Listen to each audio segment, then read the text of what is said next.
जैसे कि आप सबको पता है कि आज का जो हमारा सेशन है उसका टॉपिक काफ़ी ही डिफरेंट है, जिसका टॉपिक है लर्नर्स अराउंड अस। हम अपनी लाइफ में हर स्टेज में कहीं ना कहीं एक लर्नर होते हैं।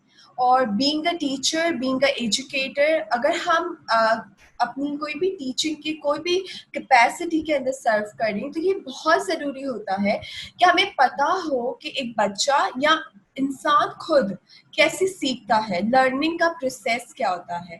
तो आज के इस इंटरैक्टिव सेशन को कंडक्ट करने के लिए जो हमारे पास गेस्ट स्पीकर है उनका नाम है सर फरहान जुबानी। ये इस वक्त आईएसआर में जो है इस वक्त फॉर सदर्न रीजन में एज ए स्कॉलर अपनी खिदमात सर्व कर रहे हैं और उन्होंने एमफिल एजुकेशन में एमफिल किया हुआ है। साथ ही साथ इन्होंने IWDP और HRDP ग्रेजुएट भी है, जो कि इन्होंने IIS लंदन से किया है। तो सर फरहान, हम आपको सेशन में वेलकम करते हैं और थैंक साथ ही यू वेरी साथ मच। आपका बहुत ज़्यादा थैंक्स कि आपने अपना टाइम निकाल के हमारे साथ ज्वाइन हुए। और सर, आज जो है हमारा टॉपिक काफ़ी डिफरेंट है, तो इसको जो है हम थोड़ा कंटेम्प्रेरी कंटेक्स्ट के अंदर बात करते हैं। तो सबसे पहले तो मैं ये जानना चाहूँगी कि ये जो आज हमारा वर्क फॉर होम या जो एजुकेशन फ्रॉम होम, ये जो एक न्यू कॉन्टेक्स्ट, एक कंटेम्प्रेरी फिनोमेना जो डेवलप हो रहा है, आपका एक्सपीरियंस कैसा रह रहा है as a educator, as a professional staff? देखिए, सबसे पहले तो मैं आपका और मेरे तमाम नाजरीन का दिल की गहराइयों से शुक्रिया अदा करूंगा, जिन्होंने मुझे ये मौका दिया कि मैं टीचिंग और दरसो तदरीस के हवाले से जो है वो अपने ख्यालात का इजहार कर सकूं। देखिए, सबसे पहले तो ये कि जिस पैंडेमिक में आज हम अपनी ज़िंदगी गुजार रहे हैं, मेरा ये यकीन है कि हर मुश्किल वक्त जो है ना, आपको कुछ ना कुछ ज़रूर सिखाता है। अगर हम तारीख का मुताला करें, ठीक है, तो हम देखेंगे कि दुनिया में यही दस्तूर रहा है। हर माशरे ने, हर सोसाइटी ने उसी वक्त तरक्की की है और वो उसी वक्त कामयाब हुए हैं जब उन्होंने अपने वक्त के चैलेंजेस का सामना किया है। और अगर हम इसी पर्सपेक्टिव को एजुकेशनल वर्ल्ड के अंदर भी देखें, इल्मी दुनिया में भी देखें, तो उनकी हिस्ट्री भी इसी तरह से नजर आती है कि हर न्यू नॉलेज जब आती है तो सोसाइटी के अंदर अपनी एक्सेप्टेंस इतनी इजीली नहीं हासिल करती है। उसे बहुत सी मुश्किलात से दो चार होना पड़ता है, उसके बाद जाके वो माशरों को तब्दील करती है। तो आज भी जिस माशरे में हम रह रहे हैं या जिस सोसाइटी के अंदर हम जिंदगी गुजार रहे हैं, ये अपने बहुत से जिंदगी के जो पहलू हैं उनको रीडिफाइन करने की कोशिश कर रही है। और खास तौर पे जो आज के माशरों में, आज की सोसाइटी में जो सबसे ज्यादा अहम इंस्टीट्यूशन है, दैट इज एजुकेशनल सेक्टर, जो कि खुद इस वक्त एक बहुत बड़े चैलेंज से गुजर रहा है। ठीक है, और यकीनन वो इस चैलेंज के अंदर बहुत सारी चीजें लर्न भी कर रहा है, सीख भी रहा है और एक्सपीरियंस भी कर रहा है। लेकिन ये भी एक हकीकत है कि इस फील्ड से या इस शोबे से ताल्लुक रखने वाले लोग बहुत सारे चैलेंजेस से भी गुजर रहे हैं, बहुत सारी मुश्किलात से भी गुजर रहे हैं। लेकिन ये हमें इस बात का भी एहसास करा रही है, साथ ही साथ अगर हम देखें कि अब जो है ना हमारी दुनिया, वो एक आइसोलेटेड वर्ल्ड के अंदर नहीं जिंदगी गुजार रही है। ठीक है, हमने इस पैंडेमिक में इस चीज को एक्सपीरियंस भी किया और इसको हम देख भी रहे हैं कि इसने, पैंडेमिक ने पूरी दुनिया को जो है वो एक साथ ही अपनी वबा के जो क्या कहते हैं साइड इफेक्ट के अंदर जो इन्होंने कैप्चर किया इस वायरस ने, तो पूरी दुनिया को वो एक तरफ आइसोलेटेड के अंदर लेके गया है। ठीक है, यानी कि हम सब अभी मिलकर आपस में एक साथ ही इंटरकनेक्टेड हैं और एक ही प्रॉब्लम जो है वो पूरी दुनिया फेस कर रही है इस वक्त। ठीक है, तो अब हमें इस बात को भी अंडरस्टैंड करने की जरूरत है कि पहले हम ये कह सकते थे कि इस कॉन्टेक्स्ट के प्रॉब्लम्स और चैलेंजेस अलग हैं और उस कॉन्टेक्स्ट के प्रॉब्लम्स और चैलेंजेस अलग है, लेकिन अब ये हकीकत भी नहीं रही है। ठीक है, और इस वायरस या इस पैंडेमिक या इस कोविड की सिचुएशन में जो है हमने इस चीज को एक्सपीरियंस भी किया। ठीक है, और हमने ये देखा कि अब वही शख्स आने वाले वक्त में कामयाब हो सकता है जो अपने आप को इस बाउंड्रीज के कॉन्सेप्ट से जो है ना वो बालतर होकर सोच सके और अपने आप को इस तरह से डेवलप कर सके कि वो दुनिया के किसी भी हिस्से के अंदर जाए तो उसके जो स्किल्स हैं, ठीक है, वो उस सोसाइटी, उस कॉन्टेक्स्ट के लिए वर्थफुल हो और एप्लीकेबल हो।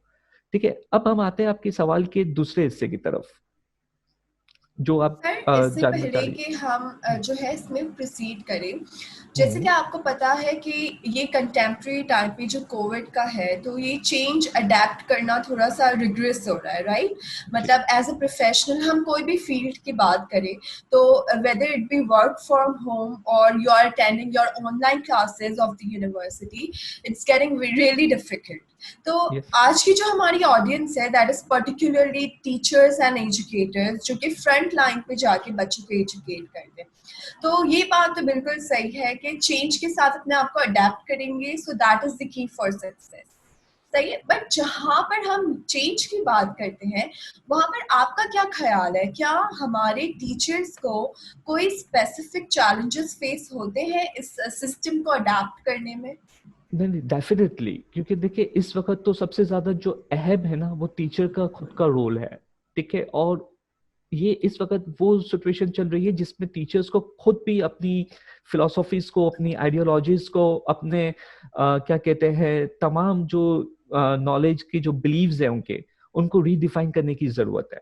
ठीक है ना। अब जो है हम वो बैंकिंग कॉन्सेप्ट ऑफ जो नॉलेज है ना उसके साथ आगे नहीं बढ़ सकते, कि जहाँ टीचर्स डिसाइड करें कि बच्चे को कौन सी इंफॉर्मेशन को लर्न करना है, या उसको कौन सी इंफॉर्मेशन जो है वो कितने हद तक मालूम होनी चाहिए। बिकॉज के आज जो है ना नॉलेज वो आपके फिंगर टिप्स पे है। आप यूट्यूब या गूगल के जरिए बहुत सारी चीजें लर्न कर सकते हैं। बल्कि मैं आपको एक इंटरेस्टिंग अपना जाती एक्सपीरियंस भी शेयर करना चाहूंगा, जो कि मेरी पर्सनल लाइफ से बिलोंग करता है, और ये रिसेंटली इसी पेंडेमिक के अंदर हुआ है। See, I am very much bad with my household work, लेकिन चंद रोज कबल during this pandemic time period, I was playing with my daughter around 11 o'clock in the night, और somehow we broke two eggs from the fridge. ठीक है। अब मैं और मेरी बेटी एक दूसरे को देख रहे हैं कि क्या करें, और भले चाहे हम वाइजीन हो या एजुकेटर्स हो, वो घर में हस्बैंड्स ही होते हैं। तो हमें भी डर लगता है कि अब क्या करें इस सिचुएशन के अंदर। And first time in my life मैंने क्या किया कि यूट्यूब को खोला, और वहां पे मैंने कीवर्ड्स लिखे कि how to clean broken egg flow, और उसमें से जो वीडियोस मुझे समझ में आई, मैंने एक दो वीडियोस को जल्दी जल्दी देखा और लर्न करने की कोशिश की कि फ्लोर को साफ कैसे किया जाएगा, और मैंने इमीडिएटली उस फ्लोर को साफ किया। सो फ्रॉम दैट डे मेरी बेटी जो है ना आज तक मुझसे ये पूछती रहती है, पापा मुझे ये प्रॉब्लम हो रहा है, क्या आप मुझे गूगल करके बता सकते हैं, मेरी हेल्प कर सकते हैं? तो सी, आज आप जो है ना सिर्फ नॉलेज या इंफॉर्मेशन जो है ना वो खाली नहीं लर्न कर रहे इन टूल्स के जरिए से, यू आर लर्निंग स्किल्स और टेक्निकल स्किल्स एज वेल। ठीक है, तो आज आप अब देख सकते हैं कि हमारा जो पिछले परसेप्शन थे वो कितने हद तक वैलिड है, और अब हमें किस चेंज के साथ जो है अपने आप को अडॉप्ट करना पड़ेगा। तो एक तो मुझे लगता है कि ये वो चैलेंज है जो सबसे ज्यादा अहम है इस सिचुएशन में टीचर्स के लिए। फिर दूसरा, क्योंकि हम खुद देख रहे हैं कि अब हम जो इस वक्त सेशंस ले रहे हैं that is online distance learning programmes के थ्रू हम जो है वो सारे सेशंस ले रहे हैं, जिसमें फेस टू फेस इंटरेक्शन कम हो रही है। ठीक है, और ये इस वक्त का सबसे बड़ा चैलेंज है कि ऑनलाइन सोसाइटीज के अंदर किस तरीके से आप जो है अपने कंटेंट को ले जा रहे हैं और अपनी टीचिंग आइडियाज को ले जा रहे हैं। बिकॉज के देखें डेवलपिंग वर्ल्ड के अंदर वो लोग जो थे वो स्लोली ग्रेजुअली जो थे टेक्नोलॉजिकल एडवांसमेंट की तरफ पिछले 3 या 4 डिकेड से जो है वो काम कर रहे थे। लेकिन जिस कॉन्टेक्स्ट के अंदर हम जिंदगी गुजार रहे हैं उसके डायनेमिक्स डिफरेंट है, और उनकी कॉन्टेक्चुअल रियलिटीज और डिफिकल्टीज भी डिफरेंट है। हमारे यहाँ जैसे कि अनस्टेबल इंटरनेट कनेक्शंस, ठीक है, लोड शेडिंग्स, इस तरह के चैलेंजेस हैं जिसकी वजह से फेस टू फेस इंफ्रास्ट्रक्चर और क्या कहते हैं आपका वीक इंफ्रास्ट्रक्चर होने की वजह से आपकी जो फेस टू फेस इंटरेक्शन कम होती है और ऑनलाइन की तरफ जाती है, तो सबसे बड़ा चैलेंज ही हमारे पास ये आ जाता है कि हम उसको स्टेबल नहीं रख पा रहे होते। ठीक है, कि क्या हम शो करें, हम प्लान कुछ करते हैं लेकिन एक्चुअलाइज कुछ और हो रहा होता है। दूसरा, इसके साथ एक चैलेंज हमारे पास ये भी आ रहा है कि जहां हम ये कहते हैं कि हम ऑनलाइन की तरफ मूव हुए हैं, ठीक है, तो हमारी ऑडियंस भी जो है ना वो बहुत ज्यादा मूव हो चुकी है। अब फॉर एग्जाम्पल आपको इस बार, पहले आप अपने क्लासरूम के अंदर जो 25 या 30 या 40 या जो भी नंबर्स का कोहट आप रन कर रहे होते थे, आपकी जो टीचिंग प्रैक्टिस की जो लिमिटेशंस थी वो उस क्लासरूम के अंदर तक ही होती थी। आप अपने तमाम स्टूडेंट्स को जानते थे, उनके साथ पूरा टाइम स्पेंड करते थे, अपनी क्लासेस स्पेंड करते थे। लेकिन आज आपका ऑडियंस बढ़ चुके हैं। आज आप देखते हैं कि बहुत सारी क्लासेस को मर्ज करके भी जो है वो एक क्लास सेट की जाती है, जिसके अंदर पॉसिबल है कि आपका जो ऑडियंस है, या तो वो किसी पाकिस्तान के मुख्तलिफ शहरों में से, लाइक सिंध में से भी कोई स्टूडेंट आपके साथ कनेक्ट हो सकता है, गिलगित बल्तिस्तान से भी कोई स्टूडेंट आपके साथ कनेक्ट हो सकता है, या फिर आपके साथ जो है पंजाब से भी कोई स्टूडेंट्स जो है वो कनेक्ट हो सकते हैं। तो अब आपके डायनेमिक्स जो है वो चेंज होते जा रहे हैं। आपका क्लासरूम के अंदर आपकी ऑडियंस का जो बैकग्राउंड है वो बहुत ज्यादा डाइवर्स होता जा रहा है। तो ये एक सबसे बड़ा चैलेंज आ रहा है आपके सामने। फिर वीक इंफ्रास्ट्रक्चर, जो मैंने अभी भी हाईलाइट किया कि ये एक बहुत बड़ा चैलेंज है कि हमारे पास लोड शेडिंग्स के जो इश्यूज हैं, ठीक है, जिसकी वजह से हम कोई ऐसे टाइम पे, जब जो भी टाइम हो सेशन का, उसके अंदर मुख्तलिफ इलाकों में से, मुख्तलिफ एरियाज में से जो है लोग हमारे साथ कनेक्ट होते हैं। अब बहुत सारे एरियाज ऐसे होते हैं जिसमें उसी टाइम पे जो है वो लोड शेडिंग हो रही होती है, ठीक है, या फिर टाइमिंग ऐसे होते हैं जिस वक्त की इलेक्ट्रिसिटी चार्जेस जो है वो एक्सपेंसिव होते हैं। तो बहुत से लोग जो है वो अपने 300 यूनिट्स को मेंटेन रखने के लिए जो है उस वक्त इलेक्ट्रिसिटी कम से कम यूज कर रहे होते हैं, अपने इकोनॉमिकल रीजंस या इकोनॉमिकल बैकग्राउंड्स की वजह से भी। और इसी तरह जो है वो मुख्तलिफ इंटरनेट के चैलेंजेस की वजह से भी जो है वो ऑडियंस को बहुत सारी प्रॉब्लम्स आती है, जिसको उन्हें कैटर करना पड़ता है, और हम तमाम लोगों को जो है ना उसके साथ कोप अप करना पड़ रहा है। तीसरा एक जो हमारी सोसाइटी के अंदर एक सबसे ज्यादा जो मेन चैलेंज है, और जो हमारे टीचर्स, मुझे ऐसा फील होता है कि वो सबसे ज्यादा फेस करते होंगे, दैट इज द माइंडसेट कि हम खुद भी जो है ना वो कम इंटरेस्ट लेते हैं ऑनलाइन मोड की तरफ। हम खुद जो है वो face to face model of education को ज्यादा प्रेफर कर रहे हैं। और उसकी बुनियादी वजह यह है कि इस मोड के अंदर, जो ऑनलाइन मोड है, इसके अंदर लर्नर को अपनी लर्निंग रिस्पॉन्सिबिलिटी खुद लेनी पड़ती है, जिसकी वजह से ये बहुत ज्यादा डिफिकल्ट भी हो रहा होता है स्टूडेंट्स के लिए भी, फिर उनके फैमिली मेंबर्स के लिए भी, और टीचर्स के लिए भी, क्योंकि उनको वो पार्टिसिपेशन या वो इंटरेस्ट लेवल नहीं मिल रहा होता। तो दीज आर सम चैलेंजेस और obstacles which I believe that इस वक्त प्रेजेंट सोसाइटी के अंदर जो है वो हमारे तमाम टीचर्स, चाहे वो किसी भी सर्कल से ताल्लुक रखते हो, वो फेस जरूर कर रहे होंगे। That's really interesting.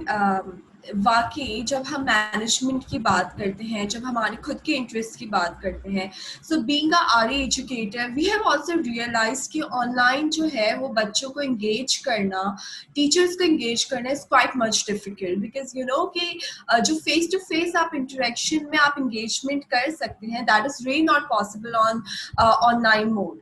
सो अगर हम इसकी बात करें, so being a RA educator, personally मेरा एक्सपीरियंस है कि लेसन प्लानिंग और आप किस तरह डिलीवर करने वाले अपना लेसन, दैट्स रियली इंपॉर्टेंट।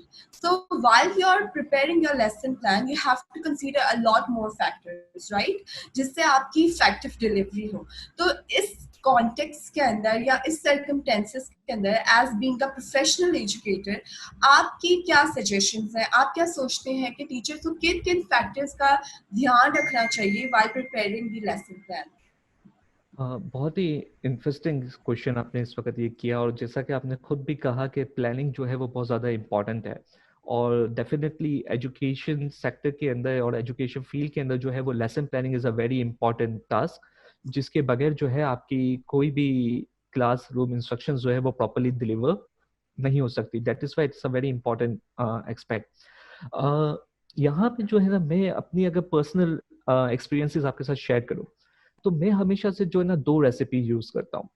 एक तो ये, the magic of the four things to make my planning very much relevant to the topic. उसके लिए मैं क्या करूंगा कि मेरे पास चार चीजों की इंफॉर्मेशन होना बहुत जरूरी है। इससे पहले मैं सेशन ऑर्गेनाइज करने से पहले या अपने क्लासरूम इंस्ट्रक्शंस करने से पहले मैं इन चार चीजों को जरूर लुक आफ्टर करता हूँ। That is to know your students, know your content, know your material, and develop the resource list. ठीक है, know your student, this is something कि आज की तारीख के अंदर जो एक इंफॉर्मेशन आपके साथ गूगल शेयर नहीं कर सकता ना, that is to know your students. क्योंकि आपके स्टूडेंट्स की स्किल्स, उनकी एबिलिटीज, उनका अटेंशन स्पैन, उनका क्या कहते हैं प्रायर नॉलेज, ये तमाम चीजों की इंफॉर्मेशन जो है ना वो आपसे ज्यादा बेटर और कोई नहीं समझ सकता, क्योंकि आप उनके साथ बहुत ज्यादा वक्त जो है वो और सर्व करते हैं और गुजारते हैं। तो इसलिए सबसे पहले आपको आपकी ऑडियंस को जानना बहुत ज्यादा जरूरी है। दूसरा, टू नो योर कंटेंट।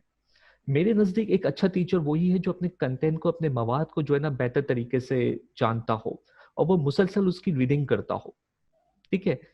और साथ ही साथ जो है वो उसकी जो ये जो रीडिंग्स जिसकी तरफ मैं हाईलाइट करना चाह रहा हूँ, जब उसको कोई ऐसा मौका मिलता है कि वो उसी टॉपिक्स को किसी जगह पे जाए पढ़ाने के लिए और वो डिफरेंट स्टैंडर्ड्स के हवाले से उसमें बात करने वाला है, तो वो उस वक्त का जो मटेरियल है, उसकी सब्जेक्ट्स की जो बुक्स होती हैं, उसको जरूर गो थ्रू करे। ठीक है। और साथ ही साथ करिकुलम गाइड्स को, ये बहुत ज्यादा इंपॉर्टेंट है, जैसे कि टीचर्स एंड पेरेंट्स गाइड्स या रिसोर्स बुक्स जो आजकल डेवलप की जाती है हर करिकुलम्स के साथ, उसे देखना बहुत जरूरी है, ताकि वो आपको हेल्प करता है आपके कंटेंट को ऑर्गेनाइज करने में भी। उसमें हम मजीद मजीद नेक्स्ट स्टेप में भी बात करेंगे। Then to know your material. ठीक है, ये बहुत ज्यादा इंपॉर्टेंट एलिमेंट है। अक्सर आपने देखा होगा अपनी टीचिंग प्रैक्टिस के अंदर या दूसरी भी जो हमारे टीचर्स हैं उनकी प्रैक्टिस के अंदर, कि होता हमारे साथ एक यूं है कि जब हम किसी प्रोग्राम में जाते हैं या किसी वर्कशॉप को अटेंड करने के लिए जाते हैं या किसी सेशन को अटेंड करते हैं या उसमें पार्टिसिपेट करते हैं, तो उसमें कोई भी रिसोर्स हम देखते हैं या कोई एक्टिविटी हम देखते हैं जो हमें पसंद आई है, तो हम फौरन से उसको रेप्लिकेट करने की कोशिश करते हैं अपनी क्लासरूम्स के अंदर, बगैर ये सोचे कि क्या ये एक्टिविटी या ये रिसोर्स मेरे टॉपिक को जस्टिफाई करता है या उसकी नीड है या नहीं। इसलिए चौथा असूल जो इसके साथ होता है कि डेवलप द रिसोर्स लिस्ट, ये बहुत इंपॉर्टेंट है कि आपके पास जो जिस भी ऑर्गेनाइजेशन से आपका ताल्लुक है, वहां पे जो रिसोर्सेज आपके पास अवेलेबल है उसकी आप एक लिस्ट डेवलप करके रखें, ताकि लेसन प्लानिंग करते वक्त या सेशन प्लान करते वक्त आपका टाइम जो है वो सेफ हो सके और आप अपने जो है क्या कहते हैं कैपेसिटीज के अंदर रहते हुए ही जो है अपने सेशंस को डिजाइन करेंगे और अपने इंस्ट्रक्शंस को जो है वो प्लान करेंगे। तो इसलिए ये चार चीजें बहुत इंपॉर्टेंट है जो कि फर्स्ट स्टेप है। अब हम चलते हैं मेन सेकंड फेज की तरफ, जो कि प्लानिंग इंस्ट्रक्शंस के लिए होते हैं, जहां से आपकी प्लानिंग इंस्ट्रक्शंस शुरू होती है एक्चुअल। ओके, तो सबसे पहले है कंटेंट।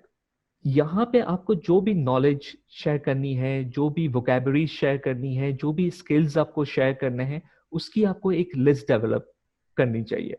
ठीक है, ताकि आपको पता हो कि मुझे मेरी क्लास के अंदर किस मवाद को यूज करना है और किस टैक्स को मुझे यूज करना है। तो वो स्क्रिप्ट यहाँ पे आपके पास रिटन में हो, ताकि आपको बहुत ज्यादा उसकी वजह से हेल्प हो सकती है। दूसरा है गोल्स। ठीक है, आपको अपने गोल्स को आइडेंटिफाई करना बहुत ज्यादा जरूरी है। ठीक है, कि आपके गोल्स क्या है। समटाइम्स इनका नेचर ब्रॉड हो सकता है, लेकिन मोस्ट ऑफ द टाइम आप क्या करते हैं कि जो भी टॉपिक्स की बुक्स आपके पास अवेलेबल हैं, उसके अंदर जो मवाद आप यूज करने वाले हैं, अपने गोल्स को लाइजिंग करते हैं उनके साथ कि इस एक्टिविटी को मैं डिजाइन इसीलिए कर रहा हूं कि मैं ये हासिल करना चाहता हूं। ठीक है, ताकि आपको पता चल सके, आपके माइंड के अंदर एक ऐसा क्राइटेरिया डेवलप हो जाए कि आपको इस चीज का आइडिया हो जाए कि मेरे स्टूडेंट्स को जो चीज मैं सिखाना चाह रहा था, तो क्या उन्होंने उस चीज को लर्न किया कि नहीं किया। तो इसकी वजह मदद से भी आपको जो है वो ये सेट करने में हेल्प मिलेगी, क्राइटेरिया को सेट करने के अंदर। Then we had objectives. ठीक है, इसके अंदर आप क्या करते हैं कि आप छोटे छोटे ऑब्जेक्टिव्स को डिजाइन करते हैं इस चीज को समझने के लिए कि क्या आपके स्टूडेंट ने वो चीज लर्न की कि नहीं, जो आपका एंड प्रोडक्ट था इस एक्टिविटी को प्लान करने के लिए। तो ये आपको आइडेंटिफाई करना बहुत जरूरी है। और फिर आपको ये हेल्प भी करता है, जो कंटेंट को आपने डिजाइन किया है फर्स्ट स्टेप के अंदर जो आपको यूज करना है, ये उससे डायरेक्टली रेलिवेंट हो जाता है कि क्या मेरे ऑब्जेक्टिव मैच हो रहे हैं, मेरा कंटेंट मेरे ऑब्जेक्टिव से मैच हो रहा है या नहीं हो रहा। इसलिए ये तीनों स्टेप्स बहुत ज्यादा इंपॉर्टेंट है। Then we have to design the material list again. ठीक है, हमने ऊपर जो रिसोर्स मटेरियल लिस्ट डेवलप की थी वो आपके तमाम रिसोर्सेज की थी। ठीक है, लेकिन तमाम रिसोर्सेज आप एक ही सेशन में यूज नहीं करते हैं। तो इस सेशन के अंदर जब आप इंस्ट्रक्शंस को प्लान कर रहे हैं और उस वक्त आपको किन रिसोर्सेज की जरूरत है, ठीक है, तो वहां पे आप उस रिसोर्सेज की लिस्ट बना लेते हैं। ठीक है। और यहाँ पे इस प्लान के अंदर आप इस रिसोर्स के साथ जो है वो टेक्निकल रिसोर्सेज को भी ऐड कर सकते हैं, बिकॉज कि वो आपके कंटेंट को डिलीवर करने में, आपके ऑब्जेक्टिव्स को डिलीवर करने में भी बहुत ज्यादा हेल्पफुल है. Then we had to design the final stage, that is the introduction of your topic. ठीक है, कि मैं किस तरह से जो है एक्टिविटीज को डिजाइन करूंगा कि आज मेरे बच्चे जो हैं या मेरे स्टूडेंट्स जो हैं वो इस एक्टिविटी के जरिए उनका अटेंशन भी ग्रैब होगा और वो उस टॉपिक पे भी आएंगे जो मुझे डिलीवर करना है. तो इस तरह की एक एक्टिविटी जो है आप इस फेज पे डिजाइन करते हैं. Then is second last phase, that is development. ठीक है, अब यहाँ पे आप वो तमाम इंस्ट्रक्शंस को जो है प्लान करते हैं और डिजाइन करते हैं और लिस्ट डाउन करते हैं कि कौन सी एक्टिविटीज या कौन सी चीजें, इंस्ट्रक्शंस जो हैं आप उसको प्लान कर रहे हैं और आप एक्सप्लेन करते हैं कि इस एक्टिविटी को यहाँ पे डालने का मकसद ये है कि इसके जरिए मैं इन इन ऑब्जेक्टिव्स को हाईलाइट करूंगा और इन इन कंटेंट्स को मैं डिलीवर करूंगा. तो ये आपको लाइजिंग करने में, आपके प्लान को और आपके क्लासरूम इंस्ट्रक्शंस को एक शेप देने में आपको बहुत ज्यादा हेल्प करता है. And then the last thing, that is your practice. अब इसमें दो चीजें बहुत ज्यादा इंपॉर्टेंट है. एक कि आप प्रैक्टिस के वक्त में सबसे ज्यादा अहम चीज है आपका खुद का जो बिहेवियर है, that is very important as a teacher. ठीक है, क्योंकि आपको बच्चे जो है वो 24/7 जो है ना मॉनिटर करते हैं और आज के ज़माने में ये इतना डिफिकल्ट टास्क नहीं रहा है. ठीक है, आपके फेसबुक अकाउंट्स के जरिए, आपके व्हाट्सएप पिक्चर्स के जरिए या स्टेटस के जरिए या फिर नियर बाई कल्चर में, क्योंकि हम जो है वो गीतो सोसाइटीज के अंदर रहते हैं जहाँ पे क्लोज गेटेड सोसाइटीज हैं, तो एक दूसरे को देखना और एक्सेस करना इतना डिफिकल्ट नहीं है. तो आप किस तरह का मॉडल जो है वो अपने लिए दूसरों के लिए जो है आप प्रेजेंट करते हैं. ठीक है, क्योंकि आपके वर्ड से ज्यादा आपका जो बिहेवियर है वो बच्चे बहुत जल्दी अडॉप्ट करते हैं. और अगर आप उस चीज को प्रैक्टिस करते हैं खुद भी, ठीक है, एक अच्छे बिहेवियर को आप प्रैक्टिस कर रहे हैं, तो यकीन जाने कि ये एक फैक्ट है कि जब आप किसी चीज को प्रैक्टिस करते हैं, उस पर बिलीव रखते हैं और फिर जब आप वो चीज किसी और को कम्युनिकेट करते हैं, तो आपके जो वर्ड्स होते हैं उसका चार्म ही डिफरेंट हो जाता है. वो डायरेक्टली दूसरे के दिल को जाके अपील करते हैं और उनको मोटिवेट करते हैं. तो इस तरह जो स्टूडेंट्स हैं वो आपके बिहेवियर से ही बहुत सारी चीजें जो है ना लर्न करते हैं आपके वर्ड्स के बाद. ठीक है, आपके वर्ड्स यूज करने से पहले वो आपकी बहुत सारी चीजें लर्न कर चुके होते हैं. तो ये एक बहुत ज्यादा इंपॉर्टेंट एक्सपेक्ट भी है और एलिमेंट भी है. सेकंड, कि आप इस वक्त लेसन प्लान के अंदर ये चीज को इंश्योर करने की कोशिश करते हो कि मैं कौन सी ऐसी एक्टिविटीज है जो मैं इनके लिए डिजाइन कर रहा हूँ जिनसे इनको प्रैक्टिस करने का मौका मिले. मतलब लर्नर्स जो है वो खुद जो है चाइल्ड सेंटर होकर जो है वो क्लासरूम के अंदर जो है अपनी एक्टिविटीज को परफॉर्म करेंगे, वो खुद इंगेज होंगे. ठीक है, इससे आपको पता चलेगा कि जो इन्वायरमेंट आपने उनके लिए इनेबल किया है तो उन्होंने क्या चीज को लर्न किया और क्या चीज को लर्न नहीं किया. तो ये आपको एक्टिव क्लासरूम को डिजाइन करने में बहुत ज्यादा हेल्प करती है. तो these are some basic things which I believe that all the lesson plan templates has. ठीक है, अब आप उसके टेम्पलेट कोई भी यूज कर सकते हैं, लेकिन उसके अंदर जो मेन जो इंग्रेडिएंट्स है वो यही 6 या 7 चीजें होती हैं जो आपको हेल्प करती है अपनी क्लासरूम इंस्ट्रक्शंस को प्लान करने में. तो मेरे नजदीक ये वो 2 रेसिपीज थी जो मैं हमेशा फॉलो करता हूँ और मैं दूसरों को भी एडवाइस करने की कोशिश करता हूँ. That's great, sir. आपने जो बात की इससे I have a very interesting question for you, and I think that would be really much relevant to the audience that we have today. So we have talked about कि हमें ये भी ensure करना है कि whether the students are learning anything or not, right? When we talk about the objectives, so it's not just about the purpose of the content, but we have to make sure whether those outcomes that we have set is achieved or not. तो हम जो है as a teacher की ज़बान में अगर मैं कहूँ उस language में, so हमारे पास formative assessment नाम की एक चीज़ होती है, right? And it's not just the integral part of a teaching process, but I think it makes a teacher effective as well. तो मेरा आपसे क्वेश्चन ये है कि जहाँ पर हम असेसमेंट और परफॉर्मेंस की बात करते हैं, तो क्या वहाँ पर सिर्फ एक ही तरीका है? फॉर एग्जाम्पल कि मैं सिर्फ पेपर लूँ या उनसे टेस्ट लूं?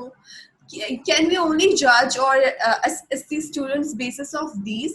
या हमारे पास मल्टीपल चीजें भी हैं? क्या मल्टीपल इंटेलिजेंस है बच्चों के अंदर जिसके जरिए हम उनको डिफरेंट लेवल पे जो है असेस कर सकते हैं? जी, देखिए, एवरी चाइल्ड इज यूनिक, ठीक है, और या उनकी जो इंटेलिजेंस भी प्रोफाइल ऑफ इंटेलिजेंस भी जो है ना वो वैरी कर सकता है, ठीक है। हमें यहाँ पे एक चीज को समझने की जरूरत है कि अगर लेट्स सपोज कि आप, फॉर एन एग्जाम्पल मैं आपके साथ ये चीज शेयर करता हूँ कि अगर हम हाथी को इस बात पे असेस करें कि वो दरख्त पे चढ़ के दिखाए, ठीक है, तो आपको अंदाजा होगा कि वो ये वाले टास्क को कभी भी अचीव नहीं कर सकता।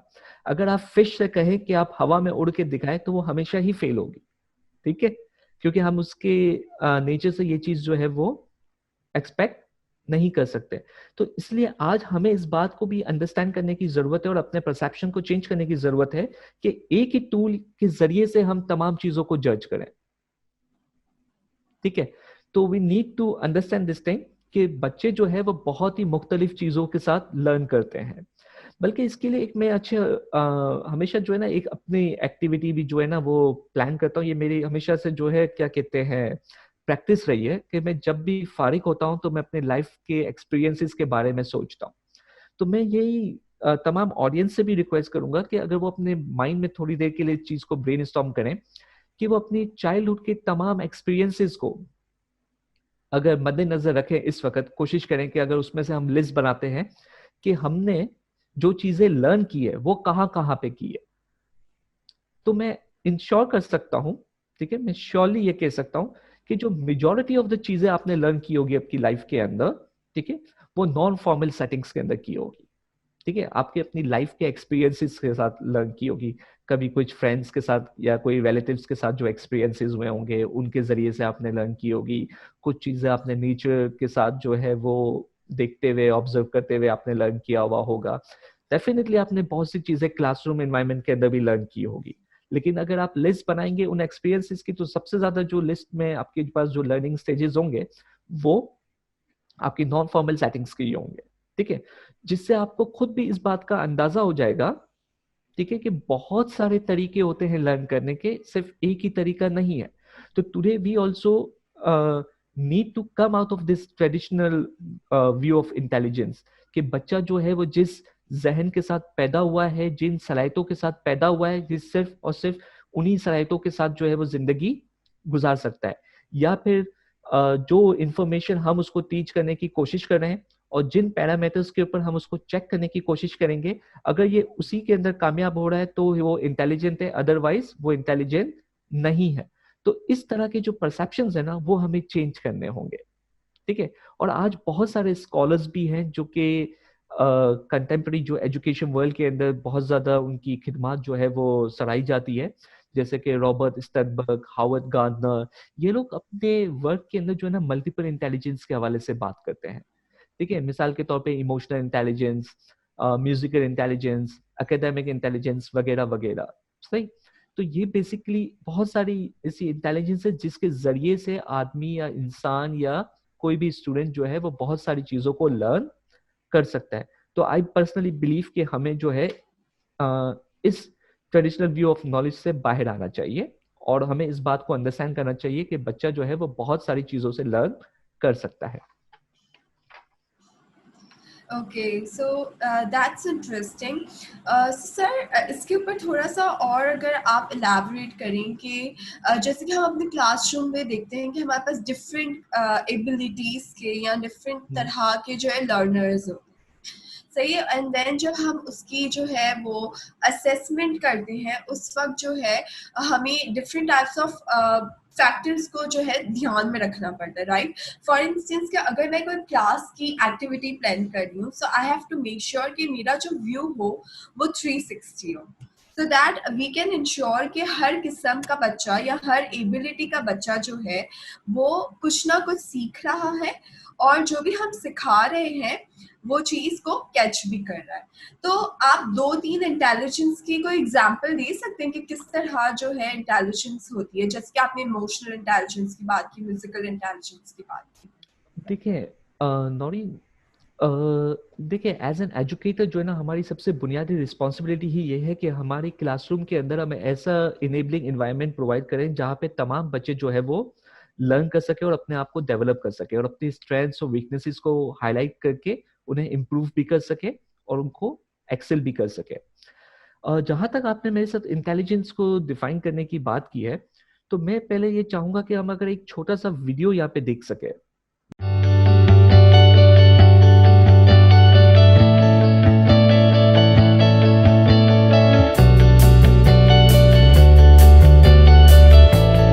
What's going on? You doing some reading there? Yes, well, I turn to poetry when matters of the heart weigh heavily on me. If you're happy and you know it, then your face will surely show it. If you're happy and you know it, clap your hands. Anon.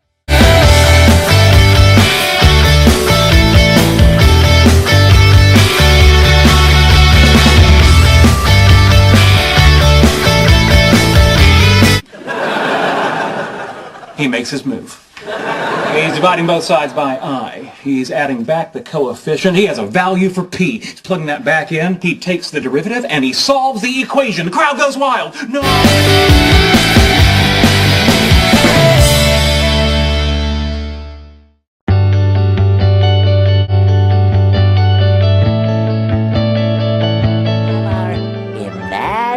Imagination.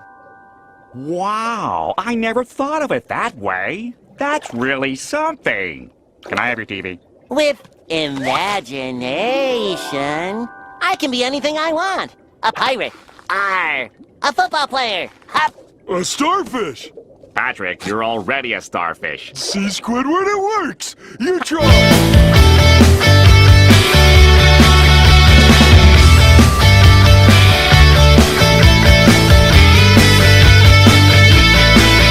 Okay, तो नवीन, ये जो video मैंने अभी आपको show किया है, ये basically एक मल्टीपल इंटेलिजेंस के हवाले से ये वीडियो जो है ना फ्रेम किया गया है या डिजाइन किया गया है।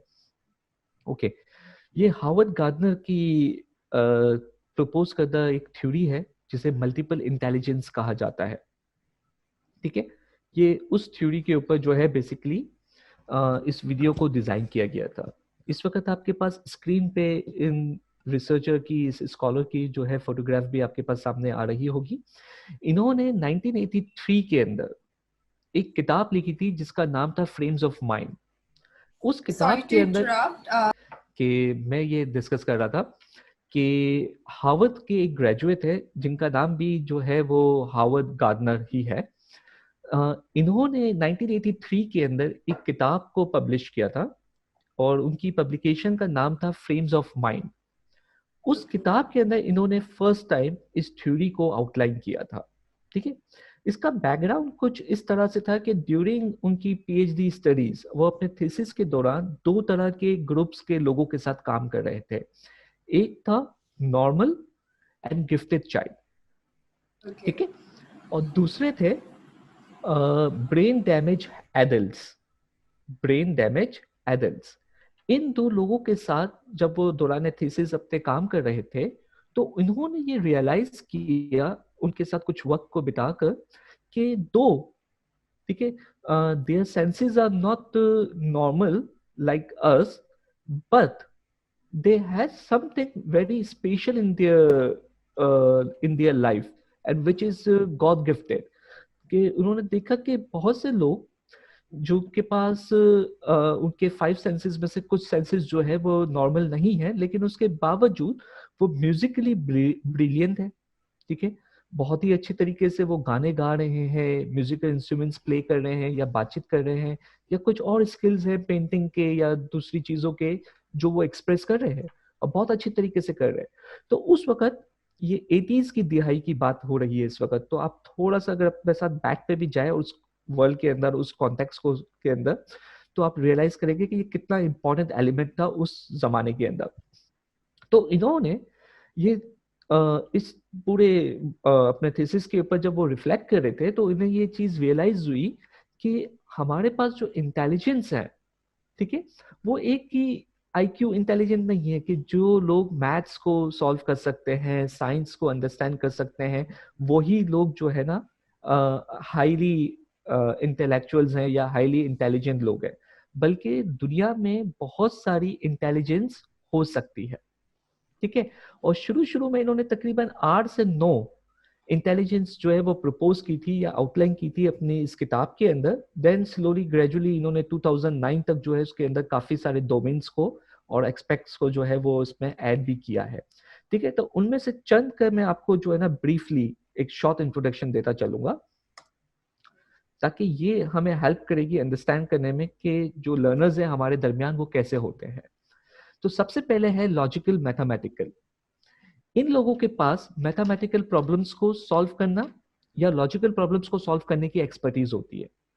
आप देखेंगे कि ये लोग नंबर्स को बहुत ज्यादा एंजॉय करते हैं, और इस तरह के लोग जो है आपको मोस्टली इंजीनियर्स या अकाउंटेंट्स या साइंटिस्ट जैसी जो फील्ड्स में नजर आएंगे। ये मोस्टली इस तरह के कैरियर्स ओप्ट करना पसंद करते हैं, और इन्हें करना भी चाहिए ताकि वो नंबर्स को एंजॉय करते हैं तो इस तरह की फील्ड्स को वो ज्यादा काम को भी एंजॉय कर सकेंगे साथ साथ। दूसरा भी है लिंग्विस्टिक इंटेलिजेंस। इस तरह के लोगों में या स्टूडेंट्स के अंदर आपको लैंग्वेज लर्न करने के बहुत सारे लोग जो है वो शौकीन नजर आएंगे। ये वोकैबुलरीज के साथ या रीडिंग कॉम्प्रिहेंशंस के साथ या फंक्शन ऑफ लैंग्वेज को बहुत अच्छे तरीके से यूज करते हैं और समझते हैं। और इस तरह के जो स्टूडेंट्स होते हैं उनके अंदर आप देखेंगे कि उनका ह्यूमर का जो एलिमेंट है वो भी बहुत अच्छा होता है, और वो बहुत ही अच्छे तरीके से जो है स्टोरीज के जरिए वर्ड्स को यूज करते हुए जो है वो बहुत अच्छे तरीके से अपनी फीलिंग्स को एक्सप्रेस कर सकते हैं और आर्टिकुलेट भी कर सकते हैं। तो इस तरह के लोग जो है आपको लॉयर्स, राइटर्स या टीचर्स जैसी फील्ड्स के अंदर कैरियर ऑप करते हुए नजर आते हैं। Then we have the visual learners, ठीक है। ये वो लोग होते हैं या स्टूडेंट्स होते हैं जिनके पास जो पिक्चर्स के जरिए से लर्न करने की कोशिश करते हैं, मैप्स के जरिए से लर्न करने की कोशिश करते हैं, वीडियोस के जरिए से, चार्ट्स के जरिए से। इनकी ऑब्जर्वेशनल स्किल्स बहुत अच्छी होती है। ये जब आंखों से कोई चीज को देखते हैं तो वो अंडरस्टैंड कर सकते हैं कि इस पिक्चर के अंदर क्या हो रहा है, ये पिक्चर क्या स्टोरी टेल करने की कोशिश कर रही है। उनकी ऑब्जर्वेशनल स्किल्स जो होती है वो बहुत ज्यादा पावरफुल होती है। और इस तरह के लोग जो है आपको आर्टिस्ट या आर्किटेक्ट जैसे प्रोफेशंस के अंदर नजर आते हैं। Then we had musical intelligence, ठीक है। इन स्टूडेंट्स के अंदर या इन लोगों के अंदर आप देखेंगे कि बहुत क्या कहते हैं, इनके पास जो है ना म्यूजिकल इंटेलिजेंस जो है वो खुदा की तरफ से ना गिफ्टेड होगी। ये बहुत ही अच्छे होंगे सिंगिंग के अंदर या कोई दीनी या रिलीजियस कलाम को पढ़ने के अंदर, किरत करने के अंदर। तो इस तरह की चीजों में ये आपको बहुत अच्छे नजर आएंगे कि म्यूजिकल इंस्ट्रूमेंट्स को भी प्ले कर रहे हैं। इनके अंदर नेचुरली होगी कि ये किसी भी म्यूजिकल क्या कहते हैं, उनके जो नोट्स होते हैं, ठीक है, उसको वो फौरन से आइडेंटिफाई भी कर सकते हैं, उनको समझ भी सकते हैं और उसको बेहतर तरीके से यूज भी कर सकते हैं।